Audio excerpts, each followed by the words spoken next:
மனிதனுக்கு என்னதான் காசு பண்ணணும்னு இருந்தாலும் நிம்மதியான வாழ்க்கை இருக்கும்.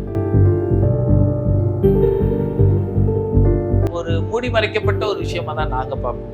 இறந்து வீட்டுக்குள்ள புழு வச்சு போய் நிலைமையில கிடப்பாங்க. சொந்தக்காரங்களை போய் தூக்க கூப்பிட முடியுமா? பேசின வகைகள் இன்னைக்கும் பேசிக்கிட்டே தான் இருக்கும். வேடிக்கை பார்த்தவங்களுக்கு விமர்சனம் செஞ்சவங்களும் அதே இடத்துல நிற்கிறாங்க. சில பேருக்கு ஸ்மெல் ஒத்துக்காது, சில பேருக்கு மார்க்சிடிஸ் சுடுகாடுனாலே பயம். உடம்ப தூக்குறோம், ஒரு சைடு அப்படியே அழுகி ஊத்துது, கரப்பாம்பூச்சி ஓடுது. கொஞ்ச நாள்லாம் கிடையாது, நான் ரொம்ப நாள் தூங்காம இருக்கு. சில இடத்துல லிஃப்ட் ஆஃப் பண்ணிடுவாங்க, பப்ளிக் டொனேஷன் கொடுக்குறாங்க, அதை ப்ராப்பராக நாங்கள் டாக்குமெண்ட் பண்ணி எங்கள் டேபிள் வச்சுக்கோம். மேடம் ஒரே ஒரு விஷயம் தான், பக்கத்து வீட்டுக்காரனும் சொந்தக்காரன் பேச்சை கேட்டால் ஒன்று நடக்காது.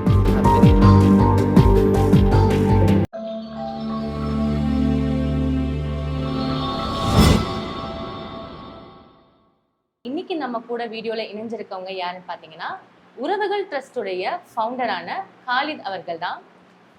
வணக்கம் சார். வாழ்க வளமுடன். எப்படி சார் இருக்கீங்க? எப்படி போயிட்டு இருக்கு உங்களுடைய பணி? மகிழ்ச்சியா நிம்மதியாக இருக்கும். பணிகளை பொறுத்த வரைக்கும் எப்பவும் போல உங்களுக்கு தினந்தோறும் பயணம் தான். உறவுகள் ட்ரஸ்டுடைய பணி என்னவா இருக்குன்னு பாத்தீங்கன்னா, ஆதரவற்று இருக்கக்கூடிய மனிதர்களுடைய உடல்களை நல்லடக்கம் செய்யறது தான் அவர்களுடைய மெயினான ஒரு வேலையா இருக்கு. எப்படி சார் சோஷியல் சர்வீஸ் பண்ணணும் அப்படிங்கிற எண்ணம் வந்துச்சு உங்களுக்குள்ள முதல்ல? இன்னைக்கு நம்ம சாலை ஓரம் நிறைய மக்களை பார்ப்போம். இப்போ நாங்களும் பார்த்தீங்கன்னா பள்ளி படிப்பை முடிச்சுட்டு சொந்த ஊர்லேருந்து சென்னைக்கு வந்தவங்க. ஸோ சென்னைக்கு வந்த உடனே சென்னை வந்தாரை வாழ வைக்கக்கூடிய ஒரு ஊர். அதே மாதிரி தான் எங்களையும் நிறையா விஷயங்கள், ஒவ்வொருத்தவங்களுக்கும் ஒவ்வொரு விதமான ஆசைகள் இருக்கும். அப்போ எங்களுக்கு என்னை பொறுத்த வரைக்கும் ஒரு இரத்த தேவை வருது. சும்மா ஊர்லேருந்து யாரோ அனுப்புகிறாங்க, அதை என்னால் நிறைவேற்ற பண்ண முடியலை, அதுக்கு டோனர் அரேஞ்ச் பண்ணி கொடுக்க முடியலை.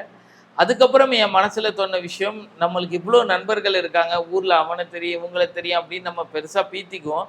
பட் ஒருத்தவங்களுக்கு ஏதோ ஒரு பிளட் தேவை ஒன்று இருக்கிறப்ப நம்மளால் பூர்த்தி பண்ண முடியலை. அப்படிங்கிறதுக்காக இதை எப்படி வழிமுறைப்படுத்துறது அப்படிங்கிற தெரிஞ்சுக்கிறதுக்காக ஒரு தொண்டு நிறுவனம் கிரசன்ட் பிளட் டோனர்ஸ் அப்படிங்கிற அமைப்பு கூட நம்ம ஒன்றிணைந்து எங்கள் ஊர் பகுதியில் நாங்கள் சென்னையிலேருந்து அங்கே தொடங்குகிறோம். ஸோ அப்படியே ஒவ்வொன்றா வருது. அப்போ சென்னையில் இருக்கோம். இந்த தீபாவளி, பொங்கல் இந்த மாதிரியெல்லாம் வந்துச்சு அப்படின்னா எங்களுக்கு சொல்லுவாங்க, ரோட்டில் உள்ளவங்களுக்கு யாராச்சும் சாப்பாடு வாங்கி கொடுங்க, இல்லை ஒரு ட்ரெஸ்ஸு வாங்கி கொடுங்க அப்படிங்குவாங்க. அப்போ அந்த மனிதர்களுக்கு போயிட்டு நாங்கள் ட்ரெஸ் வாங்கி கொடுப்போம், சாப்பாடு கொடுப்போம். சில பேர் பஸ் ஸ்டாண்டில் இருப்பாங்க. நான் சந்தித்த மனிதர்கள்லாம் பார்த்தீங்கன்னா சாக்கடை ஓரமாலாம் படுத்து கிடப்பாங்க. அப்போ நம்மளுக்கு இந்த ரெஸ்கியூனா என்னன்னு தெரியாது, இல்லை என்ன நடக்கும்லாம் தெரியாது. அப்போ அவங்களுக்கு போயிட்டு சுத்தம் பண்ணுற மாதிரி ஒரு 4-5 ஃபோட்டோ எடுத்து சுத்தம் பண்ணி ட்ரெஸ் பண்ணி நம்ம பண்ணிட்டோம் அப்படிங்கிறத காட்டுறதை தாண்டி அந்த சக மனிதர்கள் கிட்ட நம்ம போய் கொஞ்சம் நேரம் உட்காந்து பேசுகிறப்ப அவங்க அதுக்கப்புறம் நம்ம அவங்கள விட்டு கிடக்கிறப்ப அவ்வளோ சந்தோஷப்படுவாங்க.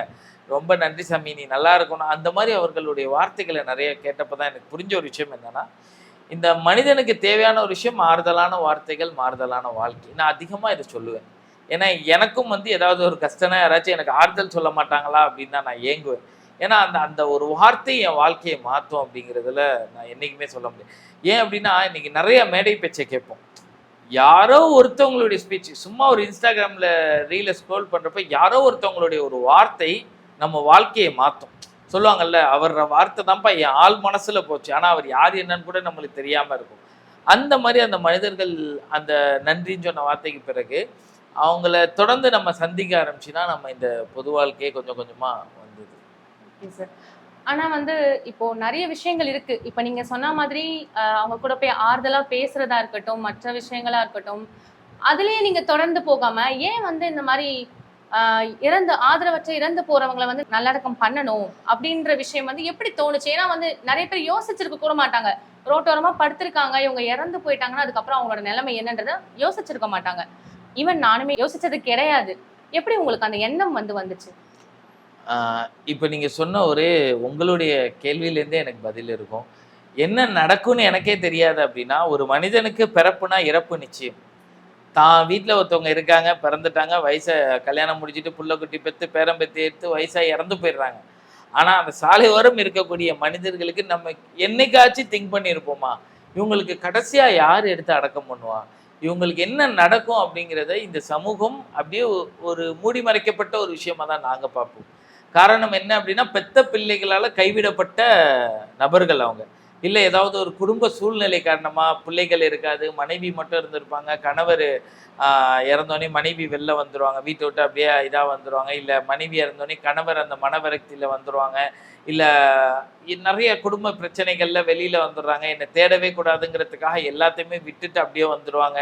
கடைசி வரைக்கும் அவங்கள்ட்ட அட்ரஸ் கேட்டா கூட சொல்ல மாட்டாங்க. அப்ப நம்ம சும்மா அவங்கள்ட்ட பேசுறப்ப கூட, "என்ன தாத்தா உன் புள்ள எப்படியோ தொலைறான் விடு தாத்தா. நல்லாவே இருக்கும்." அப்படின்னு சொல்லிருப்பேன். "அப்பா அப்படிலாம் சொல்லாதப்பா, என் புள்ள நல்லா இருக்கட்டும்." அப்படிங்கிற வார்த்தைகள்லாம் நாங்க நெறைய பேர்ட்ட கேட்டுருக்கோம். அப்ப இன்னைக்கு நான் வாழ்றேன். நான் பணம் சம்பாதிக்கிறேன். எல்லாமே என்ட்ட நல்லா இருக்கு. பட் நான் செத்ததுக்கு அப்புறம் வந்து நான் பணக்காரனா இருந்தா இந்த சமூகம் என்ன தேடி வரும். என் சொந்தக்காரன், பந்தக்காரன் எல்லாம் தேடி வருவாங்க. நான் ஒண்ணுமே இல்லாத பட்சத்துல வந்து, "எப்பா போய்க்கலாம்ப்பா. கடைசியில போய் சேர்ந்துக்கலாம்ப்பா." கடைசியில போய் அவர் அந்த காரியங்கள் செய்றப்போ வந்து கலந்துக்கிறவங்க இருக்காங்க. இந்த மாரி சூழ்நிலையில அந்த மனிதர்கள் யாருமே இல்லாத அந்த மனிதர்களுக்கு நம்ம ஒரு விடையா இருப்போம் அப்படிங்கிறது தான். ஏன் அப்படின்னா நான் சொன்னேன் தெரியுமா? அவங்க கூட உட்காந்து பேசுறப்ப, அவங்க என்ட்ட அதிகமா சொன்ன வார்த்தை, "நான் செத்தா என்ன என்னப்பா பண்ண போறாங்க? எங்கேயாவது தூக்கி போட போறாங்க. யாராச்சும் மண்ணள்ளி போட்டு அடக்கம் பண்ண போறாங்க." அப்படிங்கிற இது காவல்துறையுடைய வேலை. ஒருத்தர் ரோட்ல இறந்துட்டாருன்னா எடுத்து அடக்கம் பண்றது காவல்துறையுடைய ஒரு பணி. ஒரு மனிதன் இந்த உலகத்துல வாழ்ந்ததுக்கான அர்த்தம் என்னன்னா, ஒருத்தர் இறந்ததுக்கு பிறகு ஒரு 4 பேரு இல்ல ஒரு 10 பேராச்சு, "ச்சே நல்ல மனிதர்ப்பா. அவர நான் தூக்கிட்டு போறேன்ப்பா." அப்படின்னு போட்டி போட்டு தூக்குறாங்க தெரியுமா? அதுதான் ஒரு மனிதர் வாழ்ந்ததுக்கான ஒரு அர்த்தமா நாங்கலாம் புரிஞ்சுகிட்ட ஒரு விஷயம். அப்ப அந்த ஒரு அர்த்தத்துல 4 பேர்ல ஒரு ஆளா, ஒரு கை காவல்துறையுடைய கை இருக்கும். நிச்சயமா. அவங்க தான் இந்த வேலைகள செய்றாங்க. அப்ப நானும் ஒரு கையா, ஒரு பிள்ளையாவோ, பேர பிள்ளையாவோ, இல்ல அண்ணன் தம்பியாவோ, இல்ல ஏதாவது ஒரு முறை, உறவுகள் அப்படிங்கிறது நாங்க அதுதான் வச்சோம். ஏதாவது ஒரு முறையில நாங்க பங்கெடுத்துக்கிறோம். அப்படிங்கிறதுக்காக நாங்களும் ஒரு கையா இருக்கணும். அந்த அந்த மனிதர் கேட்ட கேள்வி, "நான் செத்தா என்னை யார் எடுத்து அடக்கம் பண்ணுவா?" அப்படிங்கிற அந்த ஒரு கேள்வி இன்னைக்கு 2017லேருந்து இன்னைக்கு 2024 வரைக்கும் இன்னும் ஓடுவோம். இன்னும் இந்த மனிதர்களுக்காக காலங்கள் ஓடிக்கிட்டே தான் இருக்கும். அவர்களுக்கு ஒரு அவங்க இறந்ததுக்கு அப்புறம் அவர்கள் உடல்களை சுமக்கக்கூடிய ஒரு பிள்ளைகளா நாங்க செயல்பட தொடங்கியிருக்கோம்.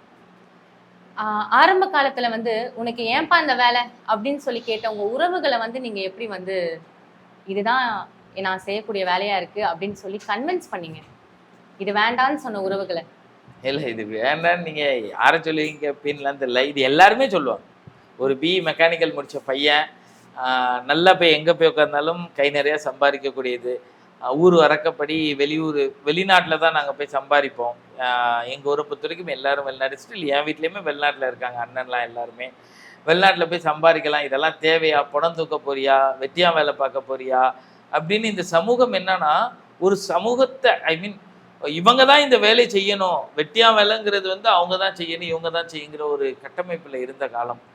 இன்னைக்கும் இருக்கு. பட் அத கடந்து நான் சொல்றேனே, என் வீட்ல ஒரு இறப்புனா நான் எப்படி பார்ப்பேன்? அதே தான் இன்னைக்கும் ஒவ்வொருத்தரும் ரோட்ல இருக்கிறப்ப நாங்க பார்க்குறோம். நான் கிடையாது, நாங்க. ஏன்னா அங்க நிறைய வாலண்டியர்ஸ் எல்லாருமே இருக்காங்க. அப்ப நிறைய விமர்சனங்கள். ஏன்னா பொது வாழ்க்கைக்குள்ள நாங்க வரப்ப தெரிஞ்சுக்கிட்ட ஒரு விஷயம் என்னன்னா, விமர்சனம் இல்லாத ஒரு பயணம் நிச்சயமா அது பயனளிக்காது. ஏன்னா அன்னைக்கு பேசுனவங்க தான் இன்னைக்குடைய வாயெல்லாம் பார்த்தீங்கன்னா நிறைய மாற்றங்கள்லாம் பார்க்கலாம். எனக்கு தெரியும்பா இவன் எப்படியாச்சும் ஏதாச்சும் ஒண்ணு செஞ்சு அந்த வேலையில நல்லா ஸ்ட்ராங்கா நிப்பான் அப்படிங்கிற வார்த்தைகள்லாம் எவ்வளோ கேட்டுக்கிறோம். பேசின வாய்களுக்கு பதில் என்னன்னா, இந்த இடத்துல ஒருத்தர் இறந்துட்டாரு அப்படின்னா நிறைய பேருக்கு என்ன முறைன்னு கூட தெரியாது. எப்படி அதை அணுகிறதுன்னு கூட தெரியாம சூழ்நிலை எங்களை கூப்பிட்றப்ப அந்த கூட நின்று செஞ்சு கொடுக்குறோம் தெரியுமா? ஒரு மனிதனுடைய அழுகையை தோள்பட்டையில வாங்குறப்ப அதனுடைய மன திருப்தி, ஒரு ஆத்ம திருப்தி வேற எங்கேயுமே கிடைக்காது. பேசின வகைகள் இன்னைக்கும் பேசிக்கிட்டே தான் இருக்கும். வேடிக்கை பார்த்தவங்களுக்கு, விமர்சனம் செஞ்சவங்களும் அதே இடத்துல நிக்கிறாங்க. அதை கடந்து வந்த நாங்க எங்கேயோ ஒரு இடத்துல இன்னும் நிறைய பேருக்கு பயனுள்ளவர்களா நகர்ந்துகிட்டே இருக்கோம். கண்டிப்பா சார். அதே மாதிரி வந்து ஸ்டார்டிங்ல வந்து கஷ்டப்பட்டிருக்கீங்களா? என்னைக்காச்சும் ஒரு நாள் அவசரப்பட்டு இந்த இந்த ஒர்க்ல இறங்கிட்டோமோ, நமக்கு எதுவுமே தெரியலையோ, அந்த மாதிரி ஏதாவது கஷ்டப்பட்டிருக்கீங்களா? இந்த விஷயத்தை பொறுத்த வரைக்கும் நிறைய ரிஸ்க் ஃபேக்டர் இருக்கு. நிறைய கத்துக்கணும், நிறைய புரிதல் இருக்கணும். ஒரு டெத்து விஷயம், ஒரு உடலை எடுத்து அடக்கம் பண்ணக்கூடிய ஒரு விஷயம். அப்படி இருக்கிறப்ப வந்து நிறைய கொஞ்சம் கொஞ்சமாக தான் நாங்கள் கற்றுக்கிட்டோம். நிறைய விஷயங்கள் மாற்றிக்கிட்டோம். நிறைய பேரை இதுக்குள்ளே உள்ளக்க கொண்டு வரத்துக்கு முயற்சிகள் செய்வோம். தொடர்ந்து அவங்களுக்கு எப்படி இது நடக்குது, இந்த ஒரு சமூகத்துடைய ஒரு பிரச்சனைகளை வெளியில் பேச வைக்கிறது தான் எங்களுடைய ஒரு முக்கியமான இதாக இருந்துச்சு. அப்போ நிறைய யோசிப்போம். நாங்கள் நினச்சோம் மாதத்துக்கு ஒரு 10 உடல்கள் அடக்கம் பண்ணுவோம் அப்படின்னு தான் எங்களுடைய ஒரு எண்ணமாக தொடங்கணும். ஆனால் இன்னைக்கு அதெல்லாம் சொல்ல முடியாது. ஒரு மாதத்துக்கு வந்து ஒரு 100லேருந்து 130 உடல்கள் கடந்து வந்து ஒரு மாதத்துக்கு நம்ம அடக்கம் பண்ணிக்கிட்டு இருக்கோம். Okay sir. எந்த விதமான வருமானத்துல வந்து உங்களுடைய ட்ரஸ்ட் வந்து ஓடிட்டு இருக்கு?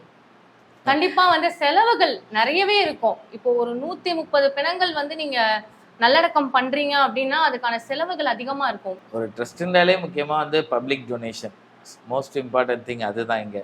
ஏன்னா இயங்கக்கூடிய இடத்துல நாங்கள் இருந்தாலும் எங்களுக்கு இயக்கிறதுக்கான ஒரு விஷயம். இப்போ எங்கள்கிட்ட வேலை பார்க்கக்கூடியவங்க ஸ்டாஃப்ஸ் இருக்காங்க, வண்டி ஓட்டக்கூடிய ஓட்டுநர் தோழர்கள் இருக்காங்க, வாகனம் இருக்குது, பெட்ரோல் போடணும், இப்போ ஒரு உடல் அடக்கம் பண்ணால் மாலை வாங்கணும், பால், அந்த பெட்ரோல் செலவு, போயிட்டு வருது. இப்போ ரோட்டில் இறந்துட்டாருன்னா மாற்றல் இன் பண்ணுற டிரைவருக்கான சம்பளம், ஆஃபீஸ் ரெண்ட்டு, இப்படி நிறையா செலவுகள் இருக்குது. இது முழுக்க முழுக்க பப்ளிக் கொடுக்கக்கூடிய விஷயம்.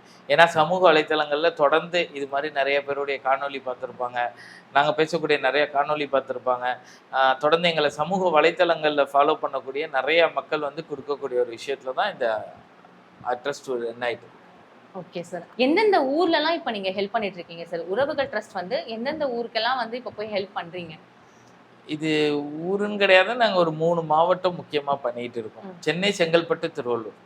இதுக்கே எங்களுக்கான போதுமான நேரங்கள் எல்லாமே இதுக்கே செலவாயிருது. ஸோ அதனால் இந்த 3 மாவட்டங்கள் செய்கிறோம். மதுரையிலையும் பசங்க இருக்காங்க, தென்காசி, இப்போ தஞ்சாவூரில் ஒருத்தவங்க இருக்காங்க டீமு. நம்ம சொன்னோம் அப்படின்னா அவங்க போய் செய்வாங்க. Okay sir. இப்போ 3 மாவட்டங்கள் நீங்க கவர் பண்றீங்கன்னா அதற்கான உறுப்பினர்கள் இருக்கணும் இல்லைங்களா? அப்ப எவ்வளோ பேர் வந்து உங்களுக்கு கீழே இதுல வேலை பார்க்குறாங்க? மேடம், எல்லாருனாலையும் இந்த ஃபீல்டை ஏற்றுக்கிட்டு வேலை பார்க்கணும்னா ரொம்ப கஷ்டம். எல்லா வாலண்டியர்ஸும் இங்கே வந்து வேலை பார்த்துட முடியாது. இப்போ நாங்கள் ஒருத்தவங்களை வாலண்டியர்ஸாக குவாலிஃபை பண்ணுறதுக்கே என்ன பண்ணுறோம் அப்படின்னா, அவங்க தொடர்ந்து ஒரு 10லேருந்து 15 உடல்கள் அடக்கம் பண்ணுறதுக்கு வரணும். அவங்க வந்ததுக்கப்புறம் அவங்களுடைய மென்டல் ஸ்டேபிள் எந்த அளவுக்கு இருக்குது, அவங்க இதை மனசார ஏற்றுக்கிறாங்களா? சில பேருக்கு ஸ்மெல் ஒத்துக்காது, சில பேருக்கு மார்ச்சரி சுடுகாடுனாலே பயம். ஏன்னா இங்கே வந்து ஒரு 500 வாலண்டியர்ஸ் இருக்காங்க. அதில் மெயினாக குறிப்பிட்டு சொல்லணும்னா பெண்கள் நிறையா தன்னார்வர்களாக இங்கே பயணிக்கிறாங்க. எல்லாருமே வந்து எல்லா நேரத்துலையும் விட்டுருவாங்களான்னா அந்த சமூகம் ஒரு கட்டமைப்பு வச்சுருக்கு. அப்படி இருக்கிறப்போ வந்து அவங்க எதிர்கொண்டு வரக்கூடிய விஷயங்கள், பசங்களாக இருக்கட்டுமே, அந்த ஸ்மெல்லு ஏற்றுக்கிறதா இருக்கட்டும், இல்லை சுடுகாடு போகணுமா, கண்டினியூவாக இந்த ஒத்த வேலை மட்டும் செய்கிறதுக்கே நிறைய பேர் யோசிப்பாங்க. ஸோ வாலண்டியர்ஸை பொறுத்த வரைக்கும் அவங்களுக்கு எப்போ வீக்கெண்ட்ஸ் கிடைக்குதோ, எப்போ எனக்கு ஆஃபீஸ் லீவு, இங்கே யாரும் ஃபுல் டைமெல்லாம் கிடையாது. இங்கே யாருக்கு சம்பளம் கொடுக்குற அளவுக்குலாம் ஃபுல் டைம் கிடையாது. எங்களுடைய டிரைவர்ஸ்க்கு மட்டும்தான் அங்கே ஃபுல் டைமாக வேலை பார்க்குறாங்க. ஆஃபீஸ் மேனேஜ்மெண்ட் பண்ணுறதுக்கு ஒரு சேலரி இருக்குது, மற்றபடி யாருக்குமே கிடையாது. அதனால் எப்போ அவங்களுக்கு வீக்கெண்ட்ஸ் கிடைக்குதோ, இப்போ சில பேர் ஈவினிங் ஃப்ரீயாக இருப்பாங்க, ஆனால் காலைல வர முடியல, ஈவினிங் ஏதாச்சும் ரோட்டில் இறந்தவங்க உடலை எடுத்து வைக்கணும், டிரைவர் கூட நாங்கள் வாலண்டியராக போகிறோம் அப்படின்னு வருவாங்க, இல்லை சாட்டர்டே சண்டே வருவாங்க. அந்த மாதிரி ஒரு விஷயங்கள் அங்கங்கே ஒவ்வொரு மனிதர்கள் நம்மளுக்கு சப்போர்ட் பண்ணுறவங்க இருக்காங்க. இப்போ செங்கல்பட்டு, திருவள்ளூர்னா ஜான்சன் ஒரு பிரதர் இருக்காங்க. ஸோ அவங்க ஜிம்மு எல்லாமே வச்சுக்கிட்டு இயங்குறதுனால அவங்களுக்கு ஒரு வருமானம் வருது. அவங்க வீட்டில் உட்காந்தாலுமே வருமானம் வரும். இப்போ அதனால வந்து அவங்க என்ன பண்ணால் செங்கல்பட்டு, திருவள்ளூர் இதெல்லாம் கேஸ் வந்துச்சுன்னா அவங்க போய் பார்த்துப்பாங்க, இல்லை இங்கேருந்து யாராச்சும் வாலண்டியர்ஸ் அங்கே போவாங்க. அந்த மாதிரி ஒரு விஷயம் தான். அப்போ நம்ம இத்தனை பேர் தான் ஒர்க் பண்ணுறாங்கன்னு சொல்ல முடியாது. எந்த டைம் ஃப்ரீ டைம் இருக்கோ உங்களுடைய வாலண்டியர்ஸ் வந்து ஒர்க் பண்ணி. வாலண்டியர்ஸை பொறுத்த வரைக்கும் நீ வரணும் அப்படின்னு கம்பல் பண்ண முடியாது. கண்டிப்பாக நீங்க வந்தே ஆகணும், இப்போ வரணும், அப்போ வரணும், அது பண்ணணும். உறவுகளை பொறுத்த வரைக்கும் அந்த கிளியராக இருக்கும். நாங்கள் அன்னையிலேருந்து நாங்கள் டெய்லியுமே உடல்கள் எடுப்போம், டெய்லியுமே அடக்கம் பண்ணுவோம். விருப்பம் உள்ளவங்க தானே எங்களுடைய பார்க்கிங் இருக்குது, அங்கே வந்துடும்.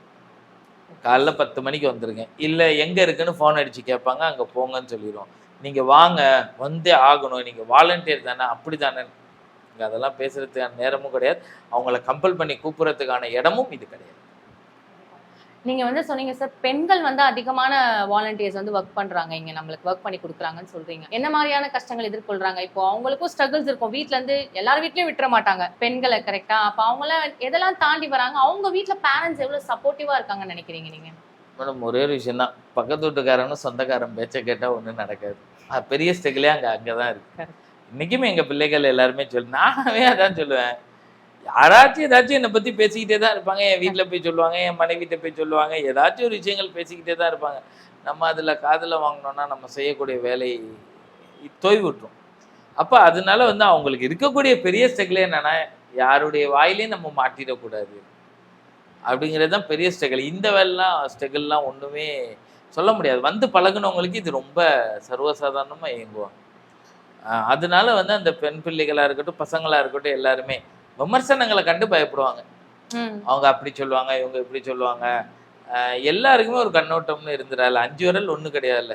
கண்டிப்பா சார். எல்லாரும் என்ன பார்த்து ஆஹா, ஓஹோன்னு சொல்லிட்டோம்னா என்ன இருக்கு? ஒரு 10 பேராச்சும் என்ன விமர்சனம் பண்ணா தானே நம்ம சரியா இயங்கணும் அப்படிங்கிற ஒரு கட்டமைப்பு இருக்கும். கண்டிப்பா சார். அதனால வந்து அதுதான் எங்களுடைய பெரிய ஸ்ட்ரகிளா இருக்கும். யாராச்சும் எதுவும் சொல்லிருவாங்களா? யாராச்சும் எதுவும் சொல்லிருவாங்களா? அப்படிங்கிற ஒரு விஷயத்தினாலேயே அவங்க சொல்றவங்க சொல்லிக்கிட்டே தான் இருக்க போறாங்க. நம்ம தான்டா ஓடப் போறோம் அப்படின்னு சொல்லி தான் அவங்கள ஓட்டிக்கிட்டு இருக்கோம் இன்னைக்கு. இந்த ஸ்மெல்லா இருக்கட்டும், ஒரு அழுகியிருக்க பணம், அது தூக்குறதா இருக்கட்டும், எல்லாராலயுமே அத பண்ணிட முடியாது இல்லையா? அந்த சகிப்புத்தன்மை எப்படி வந்துச்சு உங்க மனசுக்குள்ள? ஓகே இது வந்துட்டோம், இத நம்ம பண்ண போறோம். அப்படின்ற மைண்ட் செட் எப்படி கொண்டு வந்தீங்க? ஆ நான் இந்த வேலை தான் செய்ய போறோம் அப்படிங்கிறது முடிவெடுத்தா நாங்க உறவுகள் தொடங்கணும். உடல்கள எடுத்து அடக்கம் பண்ண போறோம். இறுதி பயணத்துல தான் நம்மளுடைய ஒரு வாழ்க்கை இருக்க போது. அப்படிங்கிற ஒரு விஷயத்துல வந்ததுக்கப்புறம் எல்லாத்தையும் ஏத்துக்கிட்டு பக்குவப்படணும் அப்படிங்கிறது தான் எங்களுடைய ஒரு தெளிவு. பழக பழக பாலும் புளிக்கும்னு ஒரு பழமொழி இருக்கும். அதனால வந்து ஃபர்ஸ்ட்டு அப்படின்னு இருக்கும். அப்புறம் ஓகே கிளியர் ஆயிரும். நெறைய பேர் நெனைப்பாங்க, குடிப்பாங்க, அது பண்ணுவாங்க, இது பண்ணுவான்ட்டு. இன்ன வரைக்கும் இறைவன் உதவி கொண்டு எங்களுக்கு அந்த பழக்கம் எதுவும் கிடையாது. ஆ இந்த விஷயம் நான் மெயினா கேள்விப்பட்டேன். யாருமே வந்து எந்த ஒரு போதை பழக்கமும் நாங்க வந்து பண்றது கிடையாது. ஏன்னா எங்களுக்கு வந்து ஒரு மனிதரோட இறுதி இது வந்து சடங்கு வந்து நல்லபடியா நாங்க பண்றோம். அதனால நாங்க பண்றது கிடையாது. நீங்களும் ஒரு இடத்துல வந்து சொல்லியிருந்தீங்க. அத நான் பார்த்திருந்தேன். கண்டிப்பா. அதுதான் எங்களுடைய ஒரு பெரிய மன திருப்தி. இறைவன் எங்களுக்கு கொடுத்த ஒரு பெரிய கிஃப்ட் என்ன அப்படின்னா, அந்த ஒரு விஷயத்துல வந்து எங்களையே நாங்க பாராட்டிப்போம். பரவால்ல. நம்ம குடியோ இல்ல எந்த ஒரு பழக்கமும் இல்லாம நம்ம இந்த வேலை செய்றோம். அந்த ஒரு சந்தோஷம் போதும்.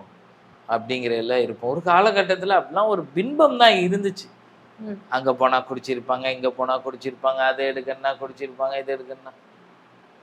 இன்னைக்கும் சரி எங்கள பத்தி எங்க கூட இருக்கிற யார்ட்ட கேட்டாலும் சொல்லுவாங்க. நாங்க தைரியமா ஒரு பேட்டியில சொல்றோம் அப்படின்னா அதான் உண்மை. யார்ட்ட வேணாலும் சுடுகாடா இருக்கட்டும், மார்ச்சரியா இருக்கட்டும், எங்க கூட பயணம் செய்ற எந்த தோழர்கள்ட்ட கேட்டாலும் சரி, இந்த ஒரு விஷயத்த சொல்லுவாங்க. எங்க டீம்ல அது ஒரு பெரிய கிஃப்ட். அது மாரி இங்க வந்து கை சுத்தம், வாய் சுத்தம் ரொம்ப முக்கியம். வார்த்தைகள்ல ரொம்ப கண்ணியம் முக்கியம். அதே மாரி இங்க நடைமுறைப்படுத்தக்கூடிய விஷயம். பப்ளிக் டொனேஷன் குடுக்குறாங்க. அத ப்ராப்பரா நாங்க டாக்குமெண்ட் பண்ணி எங்க டேபிள்ல வச்சுருவோம். என்னென்ன ஆகுது? ஏது ஆகுது? என்னென்ன நாளைக்கு யாரோ ஒருத்தவங்க என்ன கேள்வி கேட்டாலும், இது கேள்வி கேட்கக்கூடிய ஒரு இடம். கண்டிப்பா சார். புது புதுநல அமைப்புன்னு சொல்லிட்டு, நீ யார் கேள்வி கேட்கணும்லாம் நான் சொல்ல முடியாது. எல்லாருக்கும் கேள்வி கேட்க சம உரிமை கொடுக்கப்பட்ட ஒரு இடம். அப்ப அதுக்கான ஒரு இடத்த நாங்க ரொம்ப சுத்தமா வச்சுக்கணும் அப்படிங்கிறதுல ரொம்ப கட் அண்ட் கிளியரா இன்னைக்கும் இயங்குறோம். அதிலயே எங்களுக்கு பெரிய பொறுமை வந்துருச்சு அப்படிங்கிறப்ப, மத்த எல்லாமே ஒரு பெரிய விஷயம் கிடையாது. கண்டிப்பா சார். பர்சனல் ஒர்க்கையும் பார்த்துட்டு நான் இந்த வேலையும் பார்க்குறேன் அப்படின்னு சொல்லியிருந்தீங்க. இப்போ சில நேரங்கள்ல வந்து ரொம்ப மோசமான நிலைமையில நீங்க சொல்லியிருக்கீங்க, இந்த மாரி ட்ரெயின் ஆக்சிடென்ட்லாம் வந்து நான் பார்த்துருக்கேன். அந்த இதுவெல்லாம் வந்து ரொம்ப மோசமா இருக்கும் அப்படின்னு நீங்க வந்து சில பேட்டிகள்ல வந்து சொல்லியிருக்கீங்க. தூக்கம் இல்லாம என்னைக்காவது இருந்திருக்கீங்களா? என்னடா அதெல்லாம் இது அப்படின்னு? ரொம்ப நாள் இரவு. கொஞ்ச நாள்லாம் கிடையாது. ரொம்ப நாள் தூங்காம இருந்திருக்கும். ஆ அதான் உழைத்து கிடைத்த இடம் இது. கண்டிப்பா. ரொம்ப சாக்ரிஃபைஸ். வெயிட்ட தூக்கணும். சில இடத்துலலாம் பார்த்தீங்கன்னா, ஒருத்தர் அடிபட்டு இறக்குறாரு 120 கிலோ. அந்த ரயில்வே ட்ராக்ல தூக்கிட்டாருன்னா யோசிச்சு பாருங்களேன். எங்க கூட ஒரு 4 போலீஸ் தூக்குறாங்க, எஸ்ஐ தூக்குறாங்க, அங்க ஆர்பிஎஃப் தூக்குறாங்க, கூட வந்த 4 பேரு, நாங்க. அப்படியுமே எங்கனால முடியாத ஒரு சூழ்நிலை. சில இடத்துல பார்த்தீங்கன்னா, ஒரு 8வது மாடி, 7வது மாடி, 6வது மாடில இறந்து வீட்டுக்குள்ள புழு வச்சு போய் நிலைமையில கிடப்பாங்க. சொந்தக்காரங்கள போய் தூக்க கூப்பிட முடியுமா? கூப்பிடவே முடியாது. யாராச்சும் ரெடி பண்ணுங்க அப்படின்னாலும், நீங்க அதுக்கு தானே வந்துக்கிறீங்க. நீங்களே தூக்குங்க. சில இடத்துல லிஃப்ட் ஆஃப் பண்ணிருவாங்க. நான் போய் சண்டை போட முடியாது. கண்டிப்பா. ஏன்னா நாங்க ட்ரஸ்ட்ங்கிற ஒரு பேர்ல இருக்கோம். நாளைக்கு என்ன சொல்லுவாங்க, "அவனுக்கு திமிரு பிடிச்சவங்க." அது இதுன்னு சொல்லிட்டு அப்ப பொறுமையா கையாளக்கூடிய வேலைகள்லாம் இருக்கு. பல நாள் தூக்கம். கொஞ்சம் நஞ்சம்லாம் இல்ல. கொரோனாலாம் நீங்க நெனச்சே பார்த்துருக்க முடியாத அன்னைக்கெல்லாம் தூக்கமே இல்லாத நாட்கள்லாம் நெறையா இருக்கு. ஸோ அந்த மாரி பயணத்துல பழகி போயிருச்சு. இன்னைக்கு இறைவன் உதவி கொண்டு நைட் ஷிஃப்ட்ல வேலை பார்க்க ஆட்கள் இருக்கு. நம்ம ஃபோன் கால் அட்டெண்ட் பண்றோம். அவங்க கால்ஸ் எடுப்பாங்க. ஒருவேளை நாங்க ரொம்ப பெரிய கேஸா இருக்கு, ஆள் இல்ல அப்படின்னா நாங்களே ஃபீல்டுக்கு போவோம். எந்த வாலண்டியர் நைட் அவைலபிள் இருக்காங்களோ அவங்களே ஃபீல்டுக்கு போவாங்க. ஸோ இப்ப அப்படியே ஓடிக்கிட்டு இருக்கு. இப்போ சின்ன வயசுல தான் வந்து வந்தீங்க இந்த ஃபீல்டுக்குள்ள. ஒரு 23 வயசு இருக்கும்போது ஸ்டார்ட் 22. பண்ணீங்களா? 22 வயசுல ஸ்டார்ட் பண்ணியிருக்கீங்க. என்ன மாதிரியான சம்பவம் வந்து உங்களுக்கு அது ரொம்ப பாதிச்ச சம்பவம்? இந்த ஒரு ஸ்டோரியே மேலே ஒட்டியிருக்குமே. இருட்டில் ஒரு சம்பவம்னு சொல்லிட்டு ஐஐடி ப்ரொஃபஸருடைய ஒரு சம்பவம். 2 பேரும் கணவனும் மனைவியும். கணவர் ஐஐடில நல்ல பொறுப்புல இருந்து ரிட்டயர்டு எல்லாமே இருக்கு.